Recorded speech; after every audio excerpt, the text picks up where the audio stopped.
우리를 살게 하는 힘은 여전히 사랑이다. 폐암 선고를 받은 아내는 수술을 받았지만 치료에 실패했고 이내 온몸에 암세포가 퍼졌다. 암은 시신경까지 전이되었다. 진통제가 없으면 잠조차 편히 자지 못했고 순하기 짝이 없던 사람이 차마 듣기 힘든 모진 소리를 했다. 나를 좀 보내달라고, 삶의 끈을 놓고 싶다고. 나는 어찌할 바를 몰랐다. 이제야 내 잘못을 알았는데, 이제야 아내가 얼마나 소중한지 깨달았는데, 언제나 후회는 뒤늦게 찾아온다. 왜 예전엔 아내의 소중함을 몰랐을까? 그동안 나는 집안일 한번 도와준 적 없는 이기적인 남편이었다. 못나게도 전처와의 관계에서 받은 상처를 핑계로 고마운 아내에게 살갑게 대해주지 않았다. 아프고 나서야 아내가 눈에 들어왔다. 매일 아침 아내가 일어나면 입을 맞춘다. 머리를 빗겨주고 소파에 앉아 TV를 볼 때도 손을 꼭 잡는다. 소중한 것이 곁에 있을 때 알지 못하고 그것이 떠나려 할 때 비로소 붙잡는 어리석음. 중매로 만난 아내는 돌아서서 가는데 뒷모습을 보고 축 처진 어깨가 가슴 아파서 나를 선택했다고 한다. 아내는 어린 시절 부모님이 이혼하고 새엄마 밑에서 어렵게 자란 상처가 있다. 그래서 자신이 서러웠던 만큼 당시 10개월이던 전처소생 제국이도 상처 없이 자라길 바랐다. 그리고 아내는 누구보다 그렇게 해주었다. 그 덕에 아내와 함께 한 세월 동안 나와 아이들은 부족함이 없었다.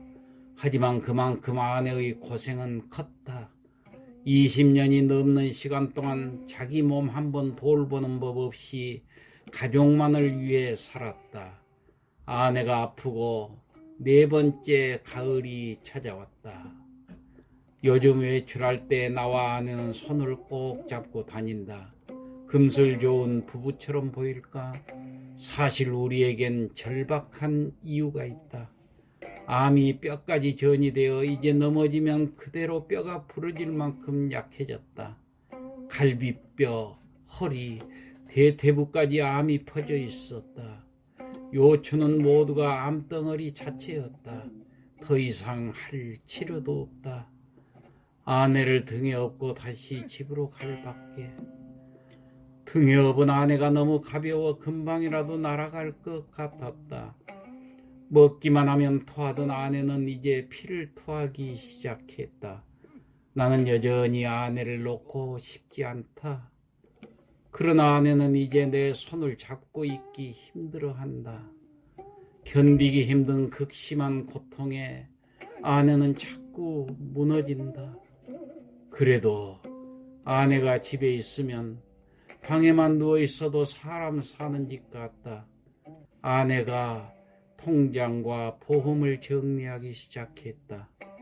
글씨를 쓸 기운이 없는 아내의 말을 받아 쓰고 정리하는 사소한 일에서조차 제국이와 나는 감정이 상하기 일쑤다. 나는 제국이의 일처리가 못 믿었고 제국이는 알아서 잘하고 있는데 잔소리하는 내가 못마땅하다. 나와 제국이가 부딪히면 아내는 화를 낸다. 마음 놓고 갈 수 있겠냐고. 아내 마음을 편하게 해주고 싶지만 이렇게 해서라도 안 떠날 수만 있다면 좋겠다. 아내가 정리해준 빽빽한 리스트를 받고 보니 늘 사소하게 생각했던 아내의 일들이 뭐 이리 복잡하고 많은지 새삼 아내에게 고맙고 미안했다. 지금껏 아내는 큰 품으로 나를 감싸주고 있었다. 오늘은 아내의 49번째 생일. 건강할 땐 날짜조차 잊고 무심하게 지나쳐버렸던 아내의 생일이 이렇게 소중한 날이 되다니. 아침 일찍 생일상을 차려 한 숟갈씩 조심스럽게 떠먹여 주었다. 주는 대로 잘 먹으면 그렇게 예쁠 수가 없다. 아내의 친구들을 초대했다. 사람을 좋아하던 아내는 친구가 많았다. 한 걸음에 달려온 친구들이 반갑게 인사를 한다. 하지만 곧 말을 잇지 못했다.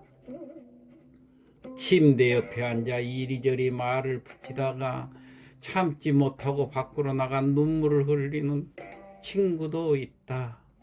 모든 친구들은 생일상이 다 식도록 수저를 들지 못했다. 고맙다. 주위가 조용해진 틈에 아내가 친구들에게 말했다. 뭘 고맙노? 우리가 항상 너 생일도 제대로 못 챙겨줬는데 우리가 미안치. 내년에 또 하자. 내년에 더 크게 하자. 침대 곁으로 모여 생일 축하 노래를 부르고 케이크 촛불을 붙였다. 헤어져야 할 시간이 다가왔다. 아내의 친구들이 한 명씩 아내에게 인사를 했다. 잘 가라. 울기는 왜 우노? 오히려 아내가 친구들을 위로한다. 밥 잘 먹고 간다. 정신 차리고 있어. 또 올게. 친구들은 아내의 이마에 입을 맞추고 머리카락을 쓰다듬으며 나직하게 마지막 인사를 한다. 아내도 친구들도 안다. 이것이 마지막이라는 것을. 하지만 그냥 또 만나자 인사를 나눈다. 6월 5일 아침 10시 25분 아내는 왔던 곳으로 조용히 돌아갔다. 잘 가라. 저 멀리 잘 가라. 거기서 아프지 말고 잘 살고 나중에 거기서 만나자. 결혼 22주년 기념일. 나는 아직 홀로 이 자리를 지킨다. 제국이는 벌써 30이 되었다. 아내 김경자를 사랑했다. 더 일찍 알지 못했지만 사랑했기에 결혼했고 사랑했기에 20년이 넘는 세월을 함께 했다. 아내가 떠난 빈자리는 시간이 지나도 메꿔지지 않는 허전함이 남는다. 그리고 못해준 것들이 남아 후회가 된다. 그러나 남은 사람들이 해야 할 것은 후회나 자책보다는 느껴지는 빈자리의 크기만큼의 사랑일 것이다. 사랑한다면 늦은 때란 없다. 우리를 살게 하는 힘은 여전히 사랑이다. MBC 휴먼 다큐 사랑 10년의 기적. 지금 사랑 중에서